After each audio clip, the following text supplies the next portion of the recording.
Good morning and welcome to the City of Phoenix Economic Development and Housing Subcommittee meeting.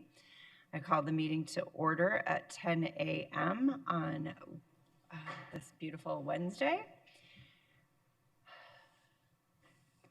We have our city attorney to explain public comments with us. David? Thank you, Madam Chair. Good morning, subcommittee members. During citizen comment, members of the public may address the subcommittee for up to 3 minutes on issues of interest or concern to them. The Arizona open meeting law permits the subcommittee members to listen to the comments, but prohibits members from discussing or acting on matters presented. City code requires speakers to present their comments in respectful and courteous manner. Profane language, threats, or personal attacks on members of the public, council members, or staff are not allowed. A person who violates these rules may lose their opportunity to speak. Thank you, Madam Chair. Thank you so much. And today we have Elsie Duarte, our interpreter. If you would like to introduce yourself, Elsie. Yes, good morning. Thank you, Madam Chair. Hello, my name is Elsie Duarte. I will be servicing as Spanish interpreter for today's Economic Development and Housing Subcommittee session. I will now take a moment to introduce myself to our Spanish-speaking audience and review some guidelines. Buenos días, bienvenidos a la sesión de la Subcomisión de Desarrollo Económico y Vivienda. Mi nombre es Elsie Duarte y estaré sirviéndoles como intérprete a nuestra audiencia de habla hispana. Deseamos pedirles antemano, si va a dar un comentario público, por favor, hable despacio, con claridad y evite tener distracciones de fondo. Finalmente, pause después de cada una o dos oraciones para poder interpretar lo que esté diciendo de la manera más completa posible. Gracias. Thank you, Madam Chair. Thank you so much, Elsie. I don't believe we have anybody for call to public, correct? All right, wonderful. The first item is approval of the minutes. Do I have a motion? Move to approve. Second. I have a motion and a second. All those in favor, please say aye. Aye. Any opposed? Hearing none, the motion passes unanimously. We have items 2 and 3 on our consent item. Do I have a motion? Move to approve the consent. Second. I have a motion and a second. All those in favor, please say aye. Aye. Any opposed? Hearing none, the motion passes unanimously.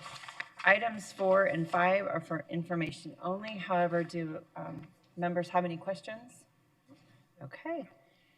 Seeing that we have no questions, we will move to item 6, which is our Bloomberg workforce update. And joining us at the magic table is Christine Mackey, Lisetta Hogans, and Gordon Ines. Madam Chair, members of the subcommittee, good morning. Thank you for having us here today. We are here, as you said, to provide an update on our workforce activities in partnership with Bloomberg. As you will remember, several years ago, Mayor Gallego won the Mayor's Global Initiative Challenge and received a grant from Bloomberg, which in part provided their incredible expertise and services to us over a 3-year period. So I cannot speak highly enough what Mr. Ines and his team, the value that they've provided to us, the expertise they've provided to us, and the crazy cool things that we get to work on together, which you're going to hear a little bit about today. As you mentioned, Lisetta Hogan's deputy director, also the executive director of our workforce team, is here with me today. Gordon Ines, as I pick up my clicker, Gordon Ines leads the economic development team for Bloomberg and is also a lifelong economic developer. So he and I will often spend times lamenting and talking about things that only economic developers understand. And also online today is Kristen Titus, who also is with Bloomberg and has been providing her tremendous expertise to us as well. Councilwoman, we're now going to turn it over to Gordon Ines to walk through slides and some workforce information, labor market information, ideas we're working on, and where we're going. Gordon? Thank you, Chris. Thank you, Madam Chair. I'm just going to provide a little bit of context about the Phoenix labor market before I talk about the work that we're doing and how we're supporting Chris Lisetta and the Workforce Board here in Phoenix. In terms of the labor market, the city and the state's labor market remain very strong, significantly outperforming the US as a whole. So that's great, but it also creates some challenges for employers here. Phoenix MSA jobs, the data's a little bit out of date. We're up almost 3% to the year by the middle of the year. Obviously the vast majority of that, of the state's growth, was here in Phoenix.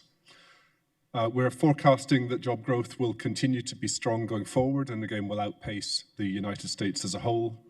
Unemployment is also low, significantly below, again, the national average. And there are other aspects of the labour market here that suggest that the market will remain tight in the year ahead. So, for example, ratio of job openings to number of unemployed residents, which is well above the national average.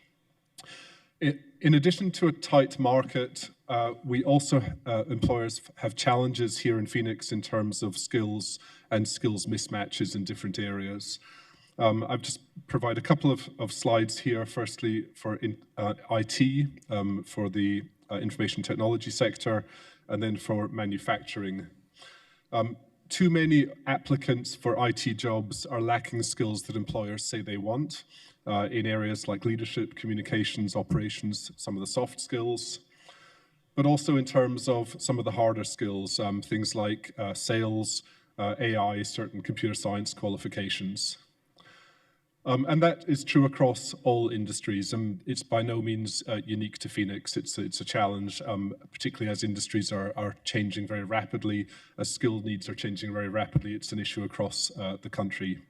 In manufacturing, again, there's often a gap in soft skills around communications, problem solving, customer service skills, and then again, some of the harder skills, supply chain management, export controls, etc.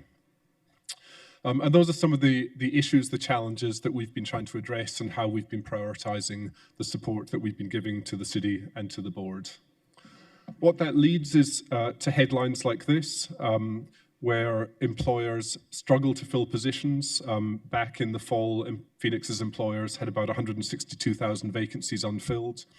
And if you look at a survey of small business owners, they say about 45% of them say that they have job openings which they can't fill and which are challenging. And this is likely to continue to be an issue as the city continues to grow very rapidly. I'll hand over to Chris to say a little bit about what's happening in the semicon sector. Madam Chair, members of the subcommittee, as you know, with Mayor and Council's guidance and leadership, we have seen a tremendous growth in the semiconductor sectors and a significant number of jobs that have come into the market based on the work that we started back in 2014 and moving forward. So you see just a partial list of some of those new and expanding companies in front of you.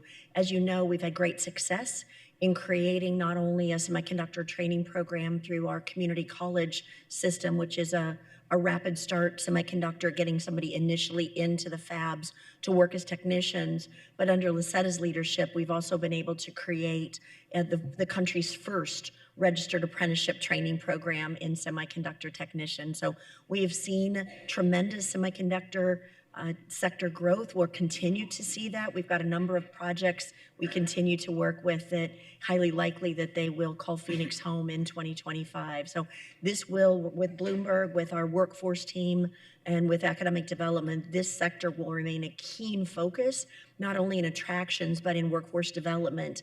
In this sector, there is a tremendous advantage for entry-level jobs to, over a 5-year period, move into an advanced job. It continues to allow that entry-level employee to grow and find a career path that with kind of prescriptive ways to move forward. So we're really excited to keep, Councilwoman, to keep working with you in District 5 on this particular sector.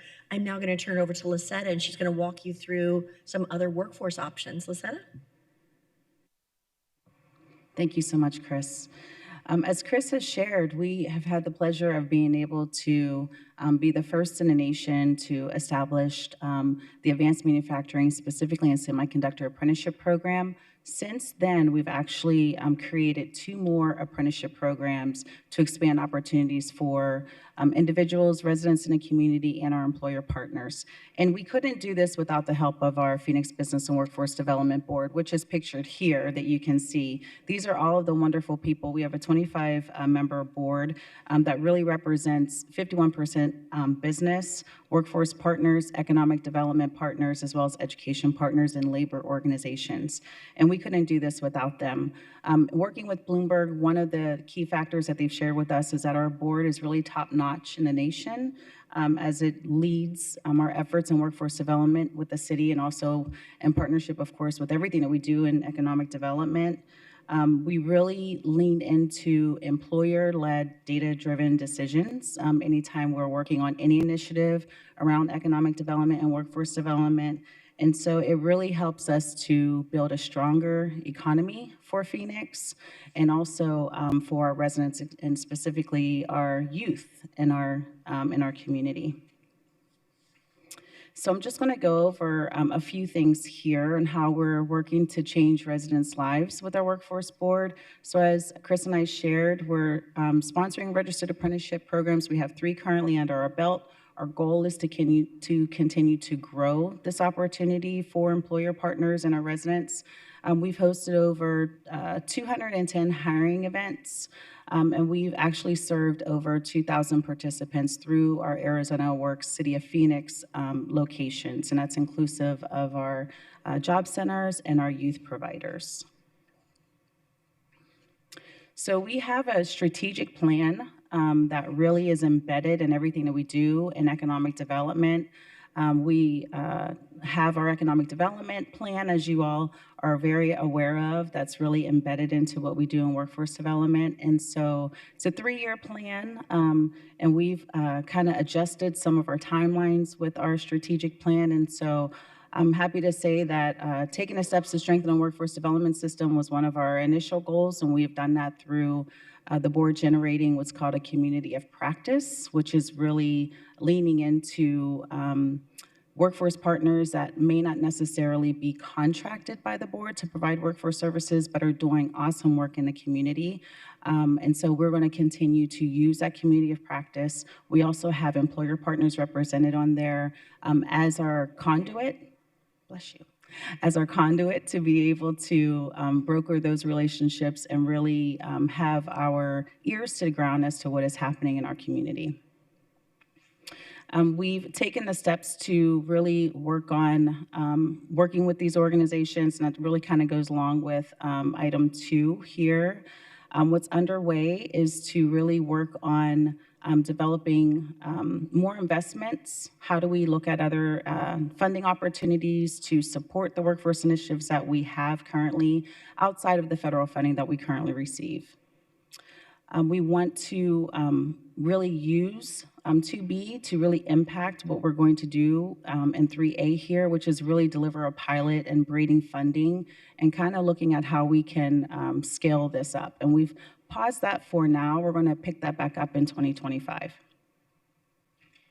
Some of the things that are underway is really working with our workforce development partners in the community, our community colleges, and accessing other funding streams. A lot of our community colleges and education partners also receive grant funds, and so those are partnerships that we hope to continue to grow over 2025.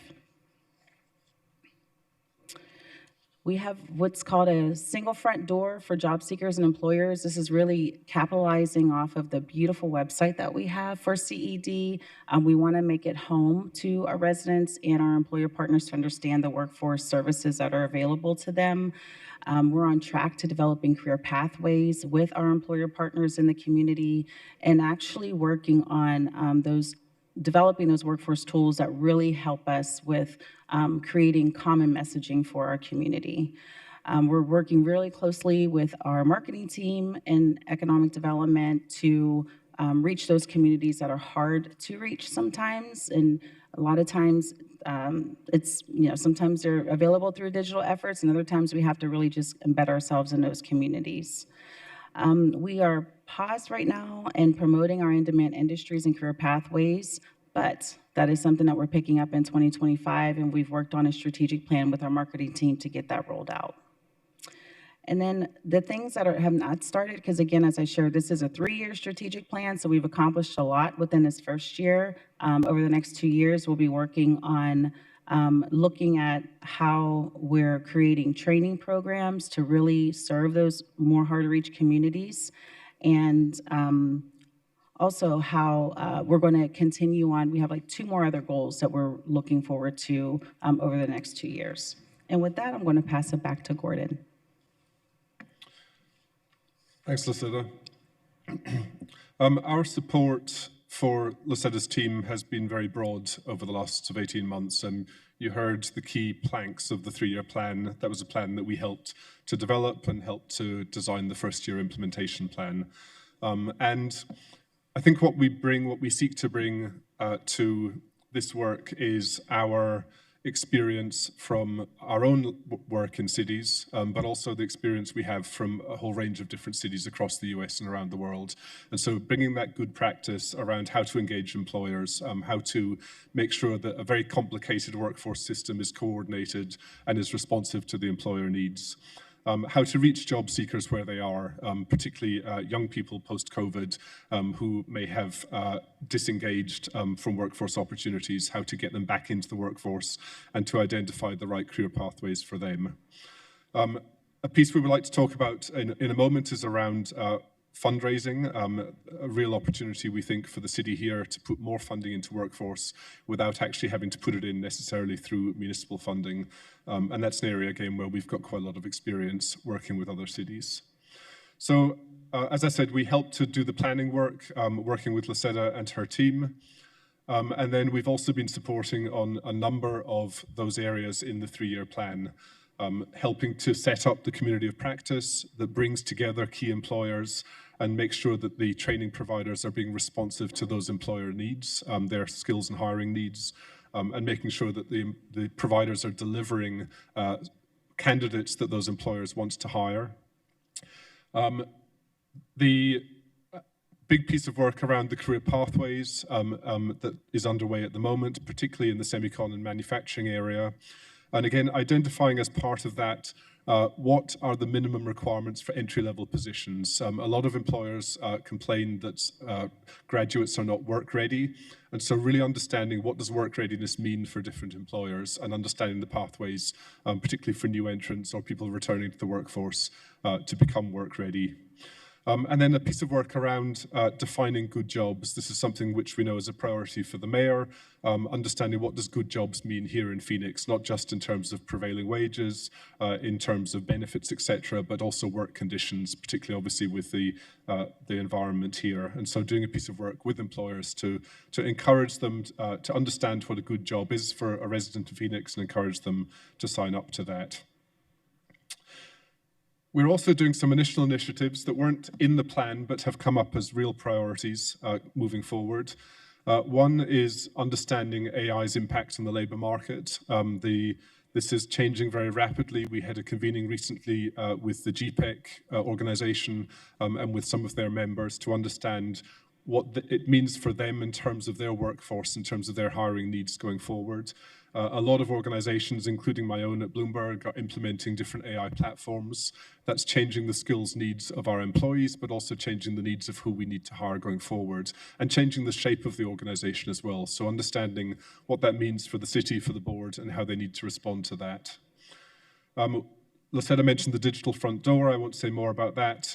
We've actually got a workshop this afternoon with Chris around the Innovation 27 training hub, where we'll be sharing some good practices from other US cities. And then the piece around labour market data and making sure that the board's investments, that how we owe funding and other funding is being used, is matching the needs of employers in the most targeted manner. One of the things that, and it'll be the last thing that I cover, that has really struck out for us here in Phoenix is the fact that Lucetta, her team, the board, simply lack the resources to deliver at scale that a city the size of Phoenix needs. And of course, that may be constraining growth. Access to skills, to a skilled pipeline of workers is critical for the growth of every industry here in the city. It's also critical in delivering the equity, economic mobility goals that the city has. If you just look at some of the WIOA allocations, the workforce allocations from the federal government here on the screen, you can see that cities like LA, cities like Philadelphia get significantly more per resident than Phoenix, but also that Phoenix's allocation has been dropping because of the way that the formula works. What's also significant is that unlike other cities, Phoenix doesn't draw down other sources of funding, or doesn't typically draw down other sources of funding in a really structured way. Again, if you look at Los Angeles as an example, only about a third of their funding for workforce comes from the federal government. Their total budget around 150 million. They also get funding through the county. The team has been very successful in capturing grant funding, and the city of Los Angeles, recognizing the priority here, has allocated 30 million over 4 years to workforce. If you look at Portland as another example, Portland gets a similar amount of federal funding to Phoenix per capita, but that represents only about 20-25% of their overall workforce budget. They also receive and draw down SNAP education and training funding, and they get significant state and municipal funds. And if you think about an organization like the Cognizant Foundation, a FTSE 200 company, they last year allocated almost 6 million to organizations for workforce training in the information technology space. And that money went to cities like Seattle, Denver, Chicago, Austin, New York, didn't come to Phoenix.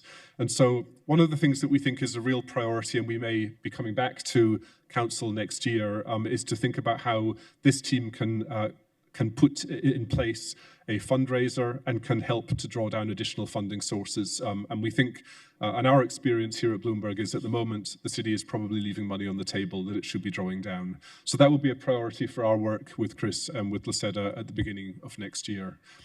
I'm going to hand back to Luceda, who will talk through some of those priorities. So. Thanks so much, Gordon.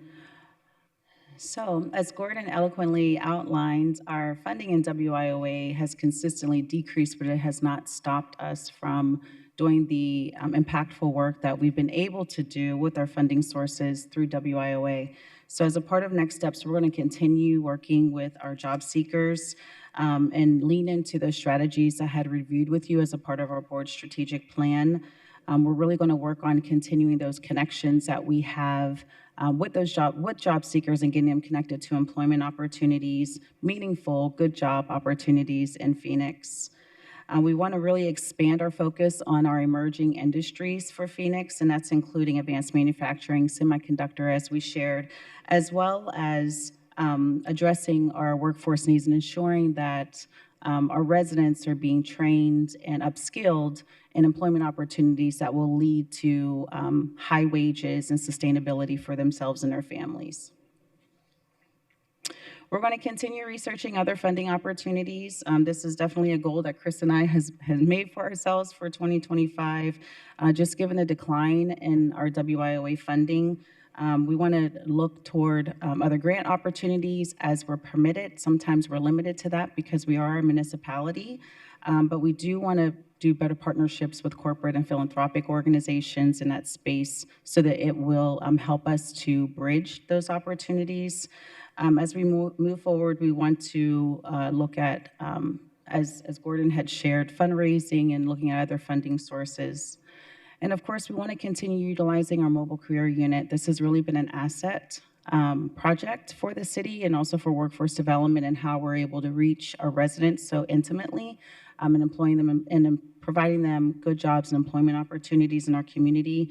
This will be continue to be a vital resource for us even after Bloomberg funding has ended in June of next year.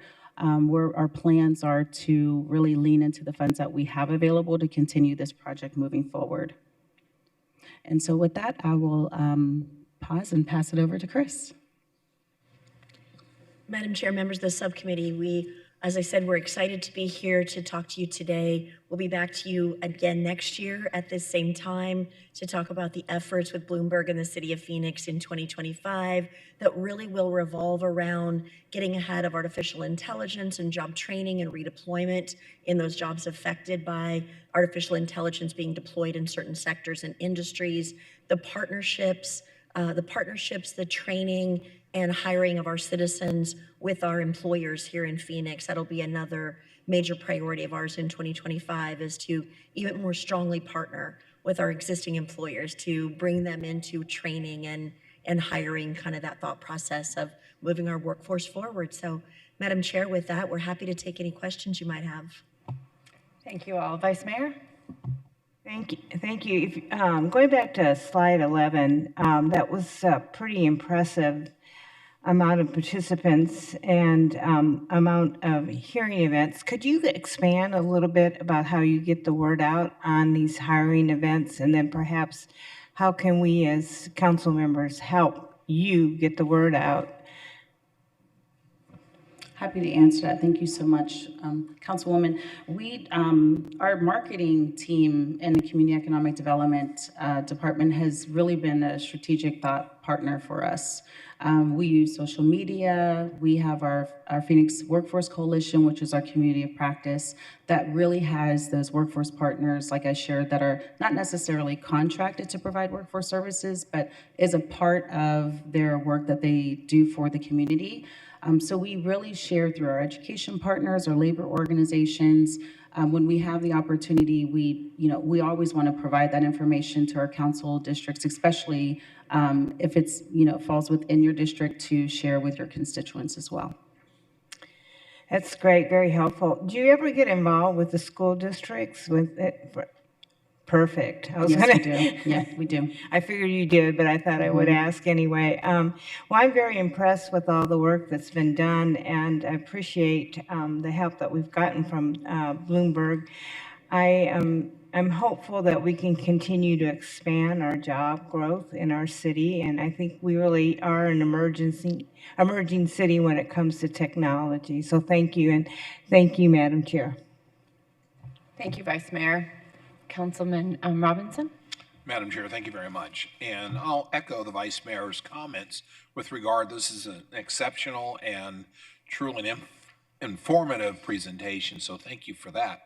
The question I have, Gordon, I think it falls to you. You said something, and it was on slide number 18, where priority to fundraise and stuff like that, but you had mentioned that we're leaving money on the table. I think I know through grants and things like that is maybe what you meant, but how are we leaving money on the table, and what should we be doing?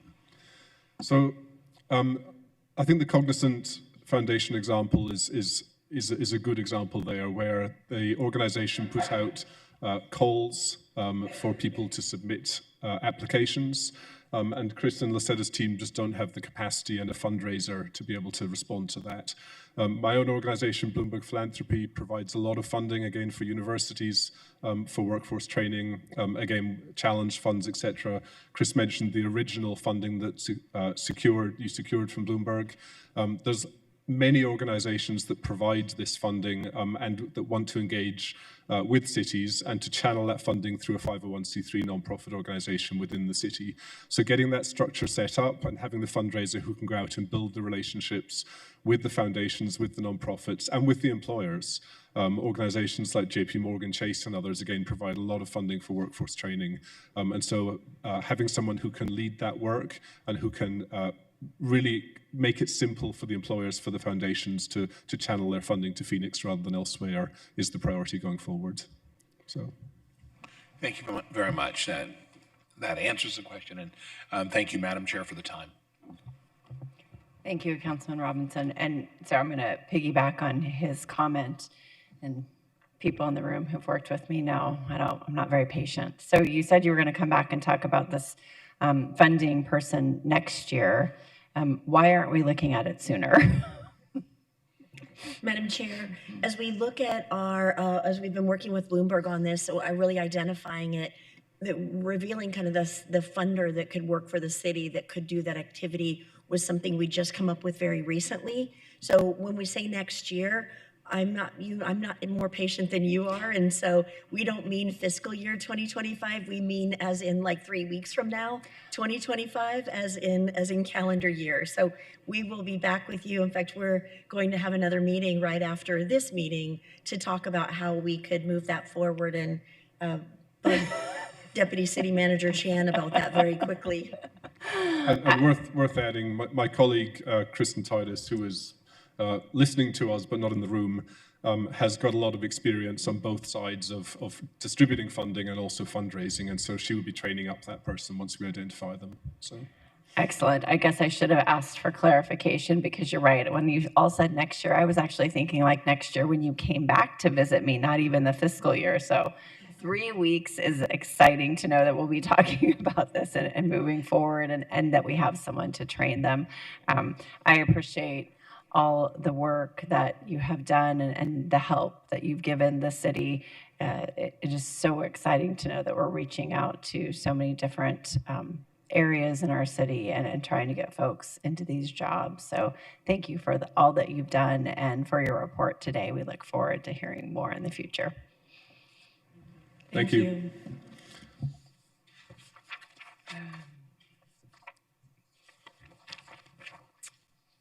And our next item is our development agreement with the Biscuit Flats Development LLC, or otherwise known as Halo Vista, for public infrastructure improvements. And we will hear from Chris Mackey and Nathan Wright. Good morning again, Madam Chair, members of the subcommittee. This is an item that we brought forward to you at your last subcommittee meeting to give you an overview. We had so many of our constituents, our citizens, our stakeholders who had great interest in all of the media and all of the activity that they had seen around Halo Vista. So Madam Chair, you very thoughtfully asked us to bring it so we could get it out to our constituents of what Halo Vista was. As we mentioned during that meeting, we would be back to you at your next meeting with the potential terms for consideration of a development agreement to cause Halo Vista to come into activity. I'm going to turn it over to Nathan Wright, Deputy Director in Community and Economic Development, to kind of go through the background again, just in a short version of Halo Vista for those of our viewers and those citizens that are watching this meeting. If they didn't see last meeting, they'll get the same. It'll look familiar to all of you, but we thought it might be helpful for our citizens who might be seeing this for the first time. Nathan? Thanks, Chris. And Madam Chair, members of the subcommittee, these slides will look a little familiar. This picture of Biscuit Flats just 5 years ago is pretty telling of what the state of this part of Phoenix was. The northwest part of Phoenix, we call Biscuit Flats about 12,000 acres, and it was primarily planned for residential uses. Just on the west side of I-17, and it's hard to get infrastructure across freeways, which is a big reason why it is sat like that, as well as it was in the ownership of the Arizona State Land Department. And then, as you recall, in 2020, we took through, with the help of Josh Bednarik and the Planning and Development Department, a 3,500-acre PUD. That was quickly, in November, turned around into a state auction, a state land auction that TSMC was the successful bidder for 1,100 of those acres, which left us 2,300 acres for this tech park. Madam Chair, if I might, out of the presentation in your November meeting, the greatest emails and questions I got from our citizens were, how did it get named Biscuit Flats? And so I thought I would just share for our citizens who are listening now today, it was actually a Pony Express and Stagecoach post back in the 1800s and early 1900s. And they called it Biscuit Flats because when you stood on the hill, it was as flat as a biscuit and round, surrounded by mountains. And so it was known as that Pony Express outstation as Biscuit Flats. I always love the history lessons we get with our economic development. we get to tell the story. It's so fun. Absolutely. This map really just wanted to give context to the region and some of the great, amazing employers that are in the Deer Valley area. Deer Valley is an area that has a lot of advanced manufacturing since the 80s and even before that. We see some of, in 2016, there was a great article naming this Wall Street West for the amount of fintech jobs that are in the area with Farmers Insurance and USAA and Discover Card. The area, though, that we're talking about is a little further north, near the Gore campus, this 2,300 acres.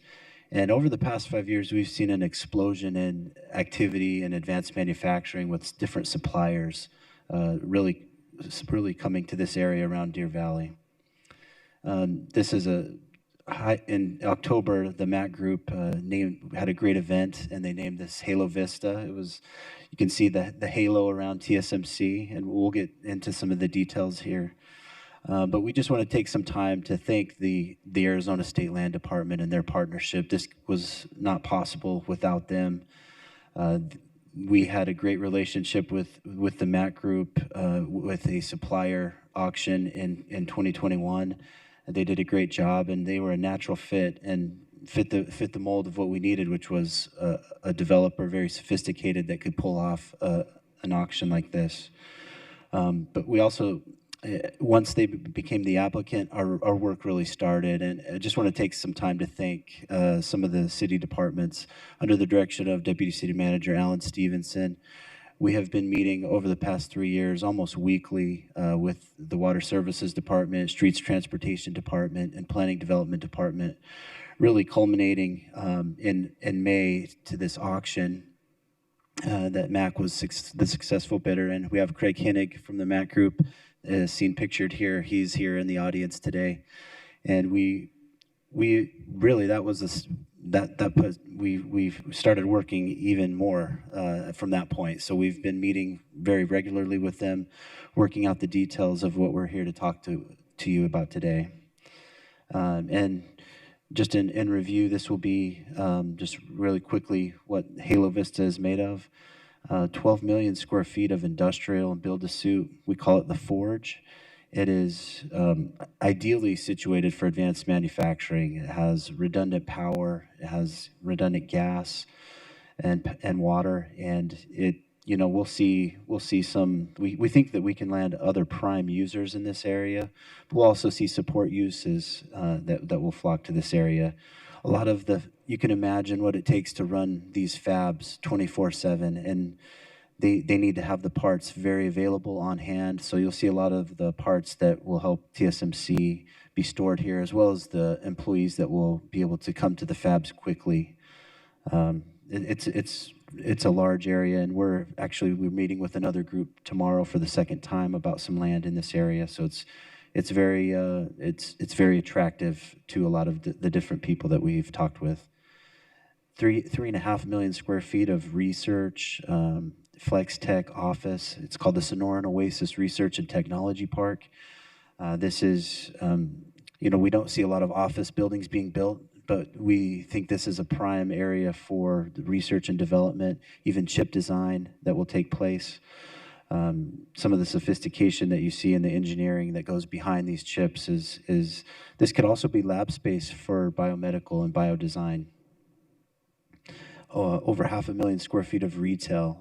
That's been probably the most enthusiastic response we've seen from the market, really, on the retail side there along I-17.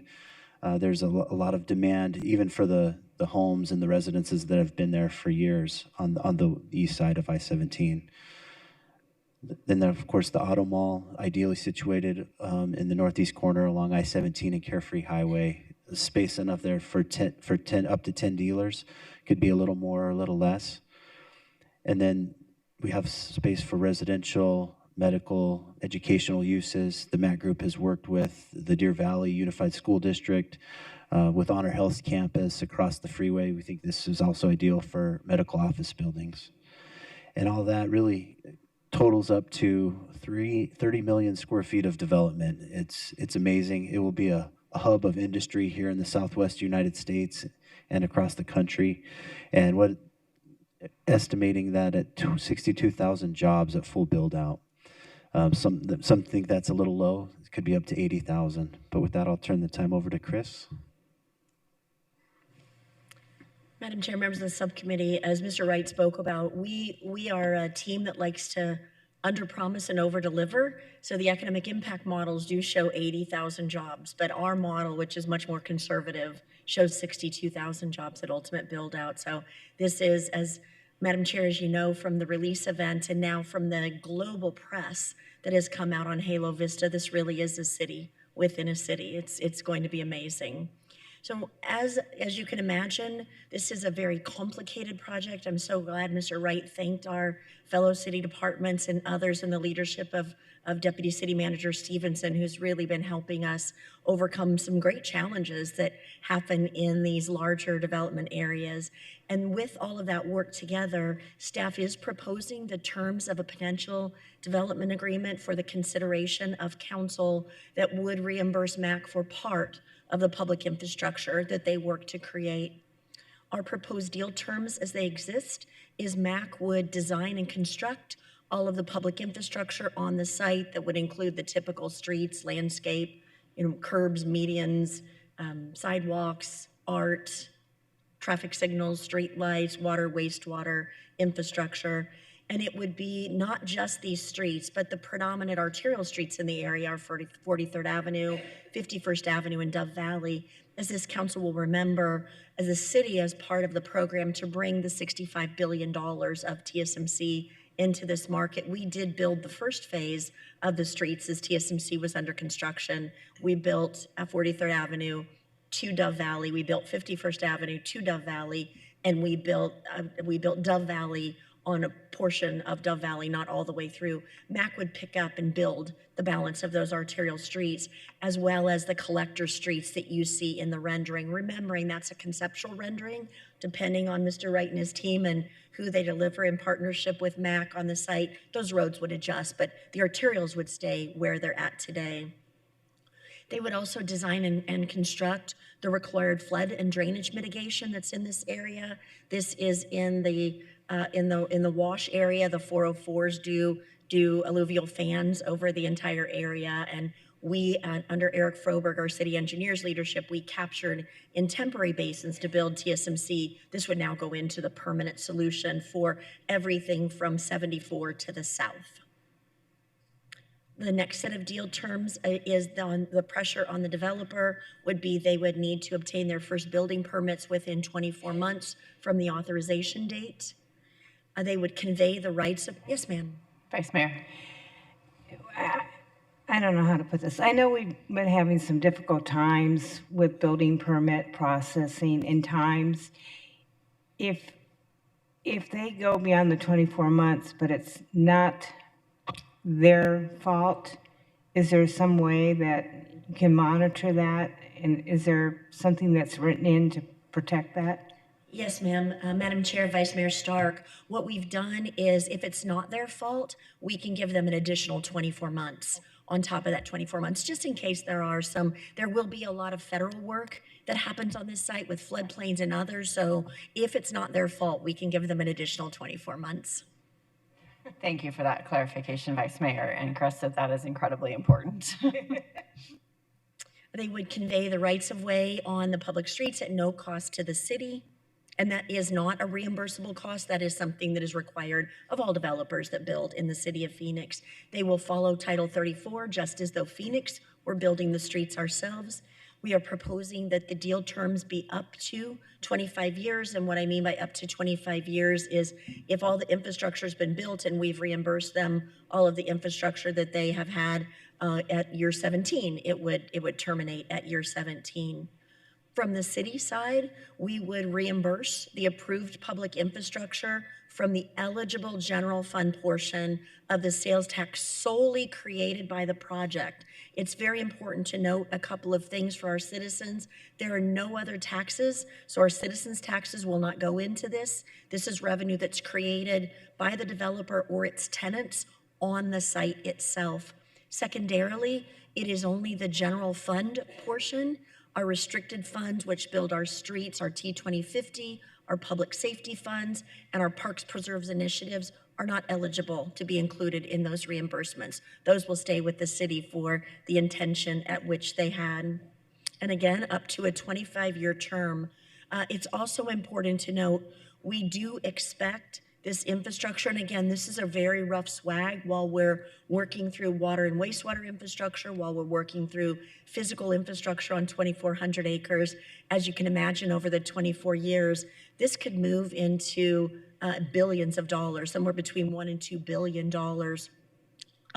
Not to get sticker shock to our citizens, the project will not create that much revenue in the eligible general fund portion, so there will be a fraction of that that is actually reimbursed to the developer over time. It will not be the $1.7 billion. If you look at our staff report, that is our estimate of the infrastructure, but our estimate of revenue that this project will create over time is far less than that number. And again, only revenue that they create and the city can verify was created on the property itself. And then finally, we would reserve, staff is proposing to reserve 400,000 gallons of wastewater capacity for the first phase. This is an area where Cave Creek is under construction with our Water Services Department. There is a new wastewater treatment facility in North Gateway that is planned to be constructed in this area in the future. We will be coming back before you at one of your early calendar year 2025 council meetings with a companion piece to this development agreement that will identify max financial investment in the construction of the North Gateway treatment facility. Madam Chair, members of the subcommittee, staff does recommend the subcommittee's consideration to move to the full city council your recommendation on the Halo Vista development agreement with Biscuit Flats LLC. And with that, we'd love to take any questions you might have. Vice Mayor? More of a comment. I really thank you for all your hard work on this. This is a very important project for the city of Phoenix. Clearly, it will bring great jobs, and I know it'll help the north part of our city flourish. So it's more in the way of thanking you all for the hard work you've done on this development agreement.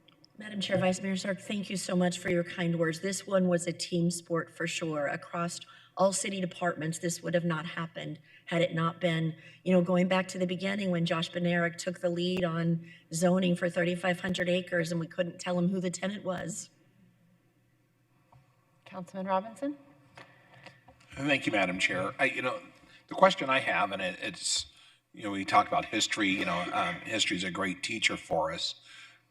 The last big project like this, where was it in the city? And when I'm thinking the last big development like this, could it have been what was then Ahwatukee or what is now Ahwatukee, but that area? Because I'm just going back and I was just trying to think of what would equal this. My goodness. Madam Chair, Councilman Robinson, that is such a great question to think back in our history lesson here today. I would say it was one or two things. One would have been Ahwatukee, Cotton Center, that whole area of the south side of Phoenix. The other might, when the vice mayor was the planning director here, it might have been Desert Ridge and the master planning of the 5,600 acres of Desert Ridge. Okay. Thank you very much, because this is the work, like you said, it's a team sport, and you guys have done a terrific job with it. But I sit back and I watch, and I've lived here since '74. I remember when Ahwatukee was truly a retirement community and had a hotel and a McDonald's.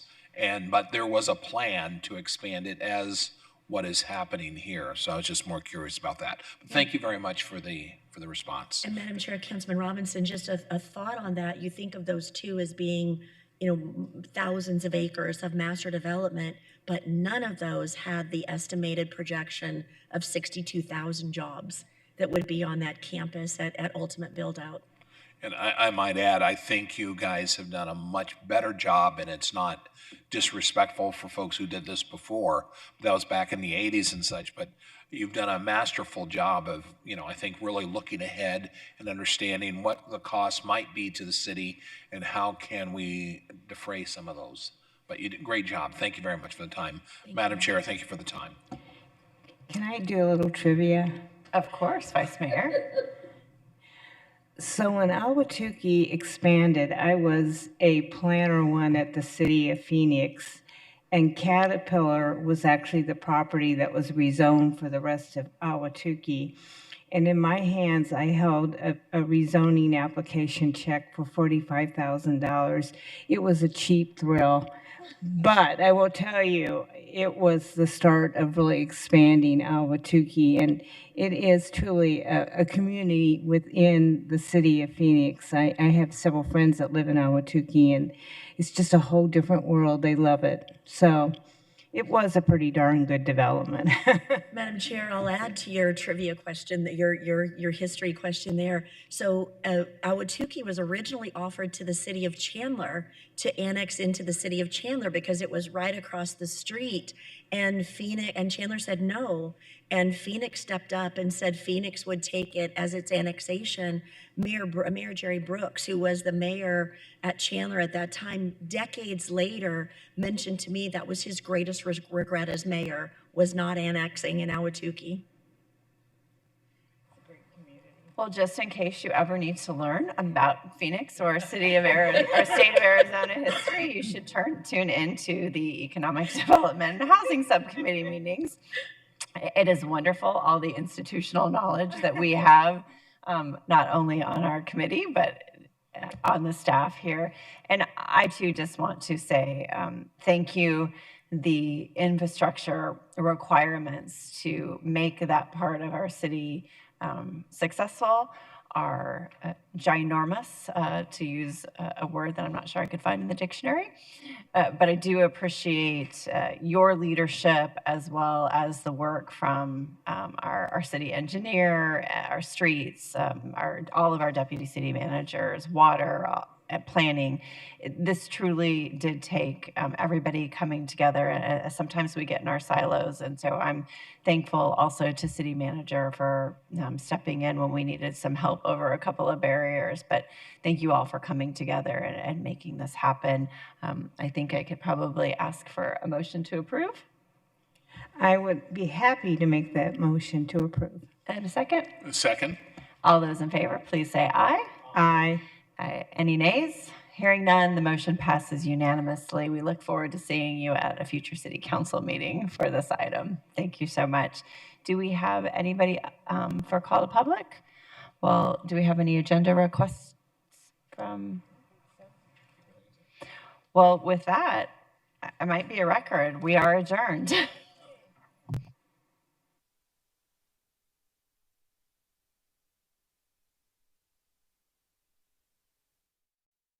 Are going to be filled like that because we've got people in need all over the community. So I just really wanted to thank you for your partnership. Thank you for opening the space on time and on budget. That is rare. We really appreciate it, and just can't thank you for being such a fantastic partner in our work to end homelessness in the city of Phoenix. Thank you. Thank you, Director Milne. Before I introduce our last speaker, I want to take a moment to acknowledge key